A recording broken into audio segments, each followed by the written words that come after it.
There's a moment when you realize that someone you love has completely underestimated you. There's a moment when you discover that the person you trusted has been lying to you in a language they thought you didn't understand. This is that moment. His name was Antoine Mercier. He was 28 years old. He was French. He came from wealth. He worked as an investment banker in Rio de Janeiro, Brazil. Antoine was handsome. Antoine was charming. Antoine was the kind of man who made women feel special. She was named Isabella. She was 26 years old. She grew up in a favela in Rio de Janeiro. Isabella worked as a domestic worker. Isabella cleaned houses for wealthy families like Antoine's. Isabella had never finished high school. Isabella was exactly what society said she should be: invisible. But Antoine fell in love with Isabella. Or at least, that's what he told her. Antoine pursued Isabella relentlessly. Antoine took her to nice restaurants. Antoine bought her gifts. Antoine told her that he loved her. Antoine promised her a future. And Isabella, who had never been treated like she mattered, believed him. They got together. They moved in together. They built a life together. Isabella thought she had escaped the favela. Isabella thought she had found her way out. Isabella thought she had found true love. But Antoine was living a double life. Antoine had a girlfriend in Paris. Antoine had another girlfriend in Sao Paulo. Antoine was cheating on Isabella constantly. And the worst part? Antoine thought Isabella was too poor, too uneducated, too stupid to ever figure it out. So Antoine talked about his affairs in French. Antoine made phone calls in French. Antoine texted in French. Antoine thought that by speaking French, Isabella would never understand. But here's what Antoine didn't know. Isabella spoke French. Isabella had taught herself French in secret. Isabella had spent years studying the language, hoping that one day she could escape the favela and build a better life. Isabella understood every single word. And when Isabella finally revealed that she knew everything, Antoine's world exploded. This is a story about underestimating people. This is a story about the danger of assuming someone is too poor to be smart. This is a story about the cost of lying. This is a story about what happens when someone with nothing decides that they deserve everything. And it's also a story about a woman who used her silence as a weapon and her knowledge as power. Let's begin. Antoine Mercier had a system. Antoine had perfected the art of lying. Antoine had mastered the ability to make women believe they were special while simultaneously having affairs with other women. Antoine grew up in Paris. Antoine came from old French money. Antoine's father was a diplomat. Antoine's mother was from aristocracy. Antoine had been taught that rules didn't apply to people like him. Antoine had been taught that he was entitled to whatever he wanted. When Antoine was transferred to Rio de Janeiro for work, he saw it as an opportunity. Rio was far from Paris. Rio was far from Sao Paulo. Rio was a place where he could do whatever he wanted without consequences. Antoine met Isabella at a party. Isabella was cleaning the house where the party was being held. Isabella was wearing a cleaning uniform. Most men at the party didn't even notice her. But Antoine noticed her. Antoine saw something in her that most people didn't see. He saw a woman who was vulnerable, who was lonely, who was desperate for someone to care about her. And Antoine exploited that. Antoine approached Isabella after the party. Antoine told her that she was beautiful. Antoine told her that she deserved better than working as a cleaner. Antoine told her that he wanted to help her. Antoine told her that he loved her. Isabella was shocked. Isabella had never had anyone speak to her like that before. Isabella had never had anyone treat her like she mattered. Isabella said yes. Over the next month, Antoine pursued Isabella intensely. Antoine took her to expensive restaurants. Antoine bought her clothes. Antoine introduced her to his world. Isabella felt like she was living in a dream. 3 months after they met, Antoine asked Isabella to move in with him. Isabella said yes. Isabella moved out of the favela and into Antoine's luxury apartment. Isabella thought her life had changed. Isabella thought she had escaped. But what Isabella didn't know was that Antoine had a girlfriend in Paris. Her name was Céline. Céline was French. Céline was wealthy. Céline was exactly the kind of woman Antoine's family expected him to marry. And Antoine had another girlfriend in São Paulo. Her name was Rafaela. Rafaela was Brazilian. Rafaela was from a wealthy family. Rafaela was Antoine's backup plan in case the relationship with Isabella didn't work out. Antoine was juggling 3 relationships. And he did it brilliantly. Antoine had a routine. On Mondays, Wednesdays, and Fridays, he would stay with Isabella. On Tuesdays and Thursdays, he would go to São Paulo to see Rafaela. On weekends, he would video call Céline in Paris. Isabella didn't know about any of this. Isabella thought that when Antoine was away, he was at work. Isabella trusted him completely. But what Antoine didn't realize was that Isabella was starting to notice things. Isabella noticed that Antoine got phone calls that he would take in the other room. Isabella noticed that Antoine typed messages in a language she thought she didn't understand.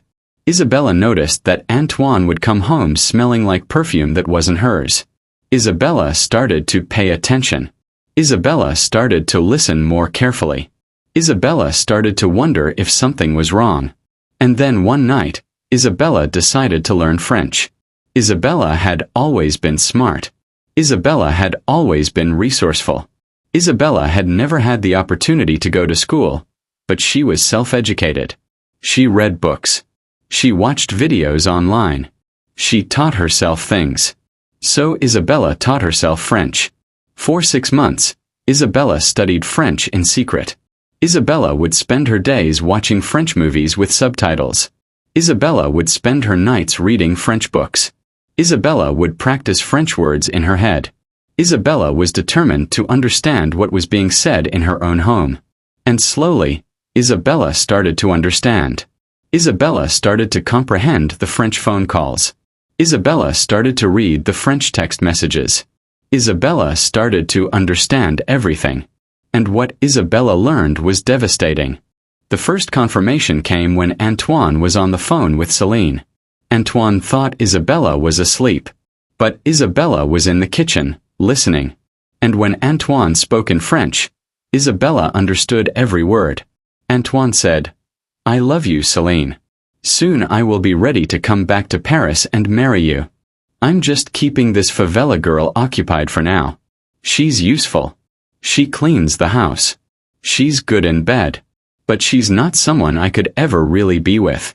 She's too poor, too uneducated, too simple."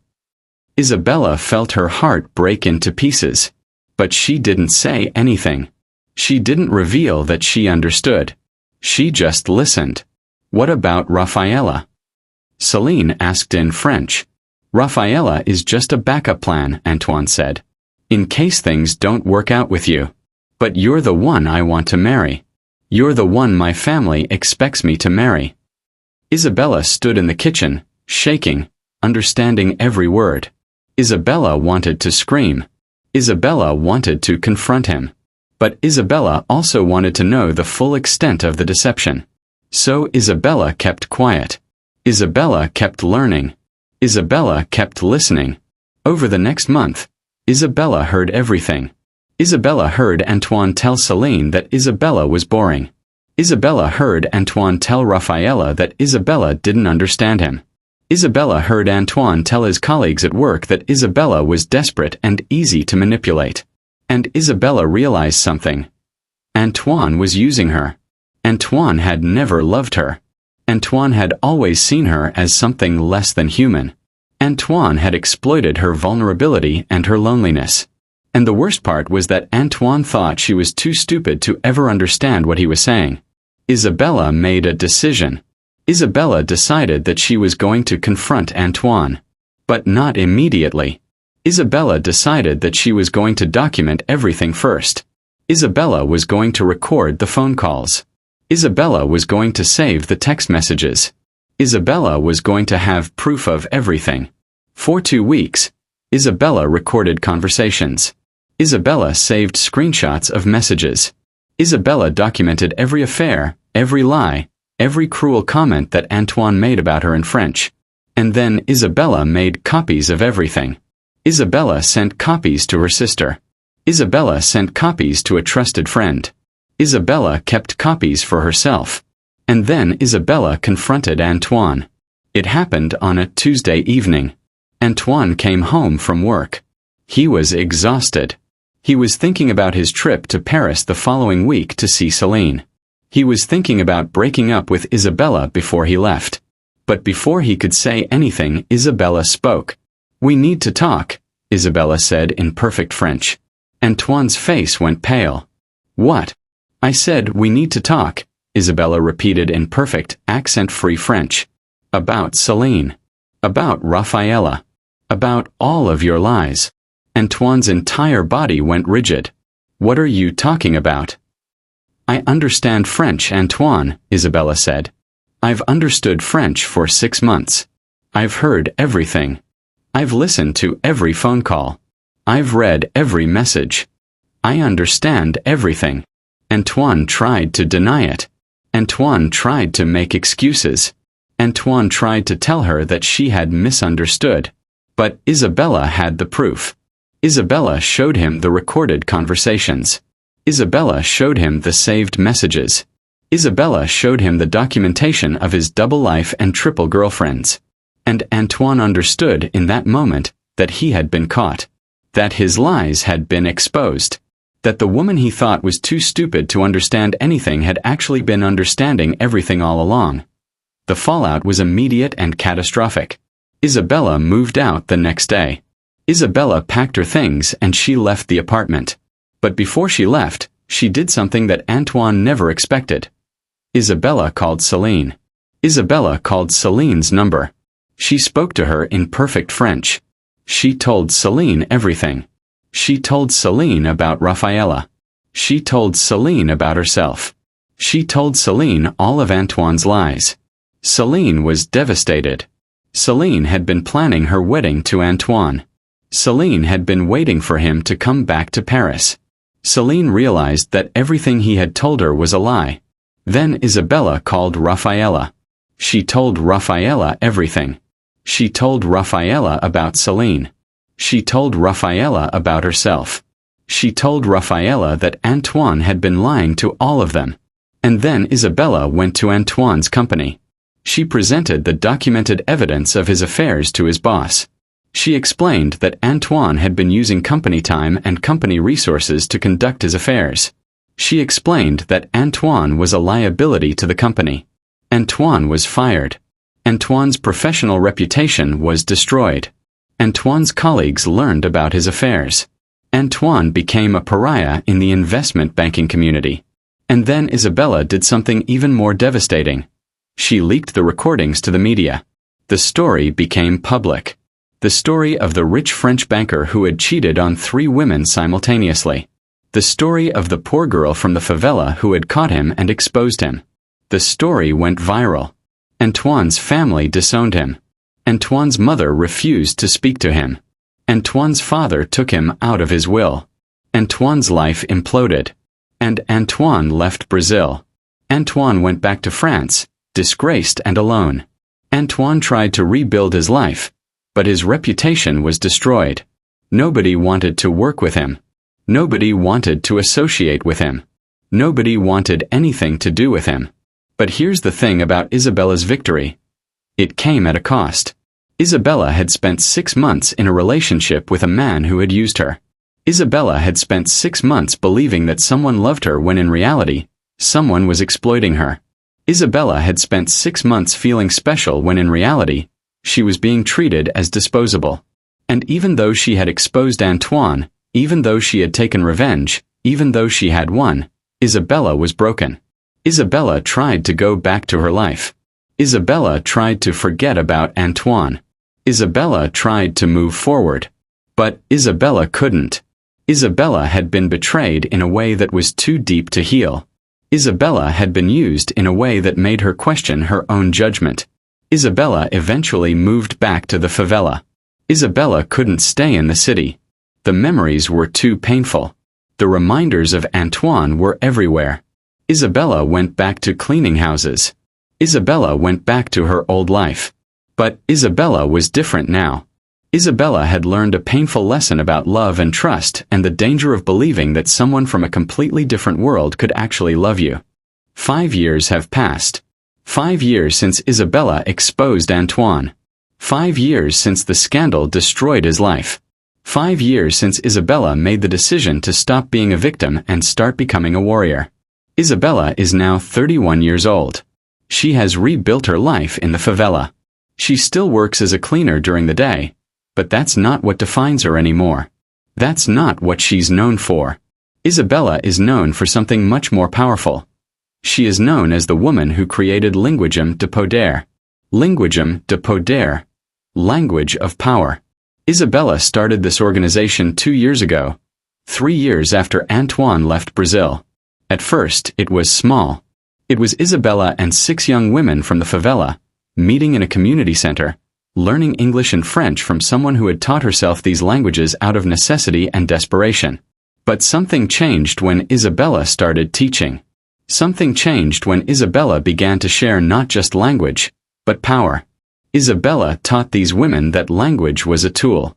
Isabella taught them that education was the only thing that nobody could take away from you. Isabella taught them that a rich man might be able to buy your time and your body, but he can never buy your mind if you refuse to give it to him. The organization grew. Word spread through the favela that Isabella was teaching something valuable, something transformative. Women started coming. Young women came. Older women came. Women who had been exploited came. Women who wanted better for their daughters came. Isabella now teaches over 500 women per year. The organization has expanded to 3 locations throughout the favela. Isabella has hired other teachers, other women who understood the power of education because they too had lived without it. The organization changed lives. Isabella has concrete evidence of this. Isabella has stories from women who learned English and French and went on to get better jobs. Isabella has stories from women who left abusive relationships because they had the education and the confidence to survive on their own. Isabella has stories from women who went back to school and finished their degrees. Isabella has stories from young girls who will never have to work as cleaners because they will have options. And Isabella changed too. Isabella became someone different. Isabella became someone powerful. Not powerful in the way that Antoine was powerful. Not through manipulation and lies and exploitation. But powerful in the way that comes from helping other people. Powerful in the way that comes from taking your worst experience and turning it into someone else's salvation. But Isabella did not become powerful through forgetting Antoine. Isabella did not erase the pain by moving forward. Isabella did become powerful by understanding the pain. Isabella became powerful by studying it, analyzing it, transforming it. Sometimes, late at night, Isabella thinks about what Antoine taught her. And yes, he taught her things. He taught her that intelligence is invisible. He taught her that people will always underestimate you if you come from poverty. He taught her that the world is full of people like him. People who think that money and privilege and an accent give them the right to lie and manipulate and exploit. But most importantly, he taught her that silence can be a weapon and knowledge can be power. Isabella had been silent for 6 months. Isabella had listened while Antoine made phone calls about her in French. Isabella had listened while he described her as boring and stupid and easy. Isabella had listened while he made plans to discard her. And in that silence, in that listening, Isabella had learned everything she needed to know. She had accumulated power. And when she finally spoke, when she finally revealed that she understood, the impact was devastating. Her silence had made her powerful. Her knowledge had made her unstoppable. Her decision to listen instead of confront had given her the ability to document everything, to preserve evidence, to build an unbreakable case. Isabella has turned this lesson into her life's work. Isabella teaches women not just languages, but how to listen. Isabella teaches women how to pay attention. Isabella teaches women that sometimes the most powerful thing you can do is be quiet and understand what's happening around you. Isabella teaches women that knowledge is power, and knowledge comes from paying attention. Isabella's organization now has a motto: Escuta, aprende, transforma. Listen, learn, transform. Isabella teaches women to listen to what people are saying, to understand what they really mean, to read between the lines. Isabella teaches women to learn languages and education and skills. And Isabella teaches women to transform themselves and their communities. Isabella has never spoken publicly about Antoine since the scandal ended. Isabella will not talk about him. Isabella will not mention his name. Isabella refuses to give him that power. She refuses to let him take up space in her life. She refuses to be defined by what he did to her. But Antoine haunts her sometimes. Not in a way that destroys her, but in a way that reminds her of who she is and what she is capable of. Sometimes Isabella will be teaching a class and she will remember the sound of Antoine's voice on the phone, speaking French, making cruel jokes about her intelligence. And Isabella will pause for a moment. And then Isabella will look at her students. 500 women, 1,000 women, 2,000 women who have learned languages because Isabella taught them. And Isabella will remember that she won. She won not because she destroyed Antoine. She won because she built something. She won because she took her pain and she transformed it into power. She won because she refused to be defined by someone else's cruelty. She won because she built an organization that is changing lives. This is Isabella's real revenge. Not the scandal. Not the exposure. Not the destruction of Antoine's career. The real revenge is the 500 women who will never have to be where Isabella was. The real revenge is the women who will never have to stay silent about abuse because they have the education and the resources to leave.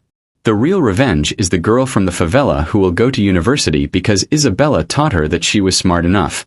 The real revenge is the woman who will stand up to a man who treats her poorly and say, "I understand what you're saying, I'm not stupid, and I'm leaving." Antoine is now 33 years old. Antoine has tried to rebuild his life, but it's not the same. Antoine couldn't go back to Paris because his family wouldn't accept him. His mother refused to speak to him for 2 years after the scandal. His father took him out of the will. His entire family decided that he had brought shame on the family name and they were not going to forgive him. Antoine moved to London. London was far enough away. London was a place where people didn't know him, where his family name didn't mean as much, where he could try to start over. But starting over in London was not the same as his life before. Antoine had to rebuild from nothing. Antoine works as a consultant now, not as an investment banker. He makes decent money, but nothing like he made before. He never married. He never had children. He never accomplished the things he thought he would accomplish. He built the life that he thought he wanted, a life of luxury and power, but it's empty. And Antoine carries something with him every single day. Antoine carries the knowledge that he was outwitted by the woman he thought was too stupid to understand anything. Antoine carries the knowledge that his lies were exposed by someone he completely underestimated. Antoine carries the shame of knowing that a girl from the favela was smarter than him, more strategic than him, more intelligent than him. This is his punishment. Not legal punishment. Not financial punishment. But psychological punishment. The knowledge that he was wrong about someone. The knowledge that he made a catastrophic mistake in judgment. The knowledge that the person he thought was beneath him was actually far superior to him in every meaningful way. But here's the thing that most people don't understand about Isabella's story. Her victory was not about defeating Antoine.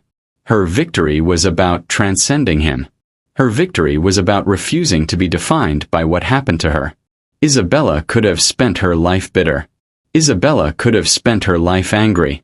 Isabella could have spent her life focused on revenge and destruction.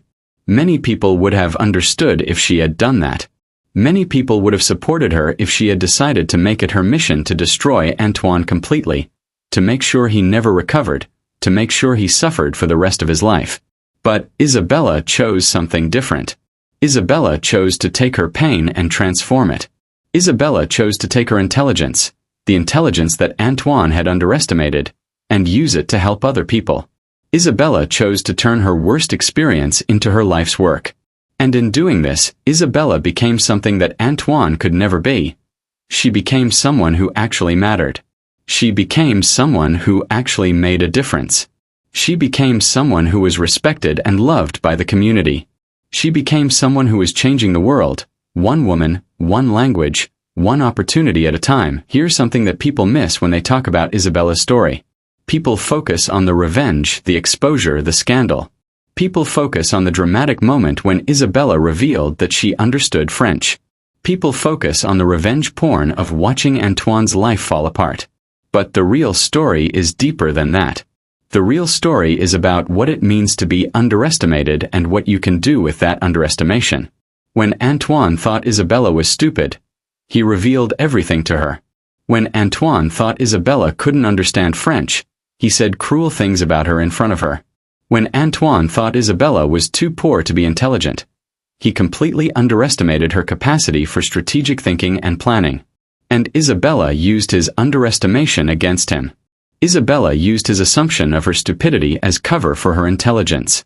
Isabella used his contempt as an opportunity to gather information. Isabella used his lies as a chance to build evidence. This is a lesson that applies to everyone, not just Isabella. When people underestimate you, you have an advantage. When people assume you're not smart enough to understand, they reveal themselves completely. When people think you're too poor, too uneducated, too simple to be a threat, they make themselves vulnerable. Isabella understood this. Isabella weaponized her perceived weakness. Isabella used the fact that she was underestimated as a strategic advantage. But the most important part of Isabella's story is not how she exposed Antoine. The most important part is how she transformed herself after the exposure. The most important part is how she took her pain and turned it into purpose. After the scandal, Isabella could have disappeared. Isabella could have moved away. Isabella could have tried to forget everything and start a new life where nobody knew her story. Many women in her situation would have done that. But Isabella did something different. Isabella decided to stay. Isabella decided to face her community. Isabella decided to be honest about what happened to her. And then Isabella decided to do something about it. Isabella created Linguagem de Poder because she understood something fundamental. The thing that saved her was education. The thing that saved her was intelligence. The thing that saved her was her willingness to learn something that everyone thought was beyond her reach. If Isabella hadn't learned French, she would never have understood Antoine's lies. If Isabella hadn't been determined to educate herself, she would never have had the power to expose him. If Isabella hadn't been willing to invest time and energy in learning, she would have remained trapped, unable to understand what was happening to her, unable to escape. And so Isabella decided to give other women what she had given herself: the power of education, the power of language, the power of understanding, the power of knowing.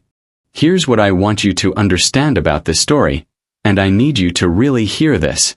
The moral of this story is not about revenge. The moral of this story is not about watching someone fall. The moral is about something much deeper and much more powerful. The moral is this: never underestimate people based on where they come from. Never assume that poverty means stupidity. Never assume that someone who works with their hands is not thinking with their brain. Never assume that someone's circumstances determine their intelligence. Antoine made the biggest mistake of his life when he assumed that Isabella couldn't understand French. Antoine made his biggest mistake when he underestimated her intelligence. Antoine made his biggest mistake when he thought that her poverty made her less than human. And that mistake cost him everything. But the second moral of this story is equally important. The best response to being underestimated is not to prove people wrong by seeking their approval or their recognition. The best response to being underestimated is to use your intelligence to build something meaningful. The best response is to become so powerful, so successful, so respected that the people who underestimated you become irrelevant to your life. Isabella didn't build Linguagem de Poder to prove to Antoine that she was smart. She didn't build it to get recognition from him or from society. She built it because she understood that there were 500 other women out there who were being treated the way she was treated. She built it because she understood that there were women being exploited by men who thought they were stupid. She built it because she wanted to save other women from living the life she lived. And in building something meaningful, Isabella became truly unbeatable. She became someone who couldn't be touched by Antoine's contempt because she was too busy changing the world. You will meet people like Antoine in your life. You will meet people who underestimate you. You will meet people who assume things about you based on your appearance, your background, your economic circumstances, your gender, your skin color, your accent. And when that happens, you have a choice. You can become bitter. You can become focused on revenge. You can spend your energy trying to make those people understand how wrong they were about you. Or you can do what Isabella did. You can take that underestimation and transform it into fuel. You can take that moment and use it as a motivation to become something greater. You can refuse to be defined by someone else's limited perception of who you are. Isabella didn't need Antoine to recognize her intelligence. Isabella didn't need his approval. Isabella didn't need him to admit that he was wrong. Isabella just needed to know that she was smart. And then she needed to find a way to use that intelligence to help other people. That's power. That's real power. That's the kind of power that Antoine, with all his money and all his privilege and all his connections, will never have. Remember Isabella when you feel small. Remember Isabella when you feel like the world is telling you that you're not good enough, not smart enough, not worthy enough. Remember Isabella when you're being underestimated. Because Isabella's story teaches us that our circumstances don't determine our intelligence. Our background doesn't determine our worth. Our poverty doesn't determine our capability. What determines us is what we do with the situation we're given. What determines us is whether we choose to become bitter or whether we choose to become powerful. What determines us is whether we use our pain to destroy other people or whether we use our pain to help other people. Isabella chose to help. And that choice made her unbeatable. I'll see you next time.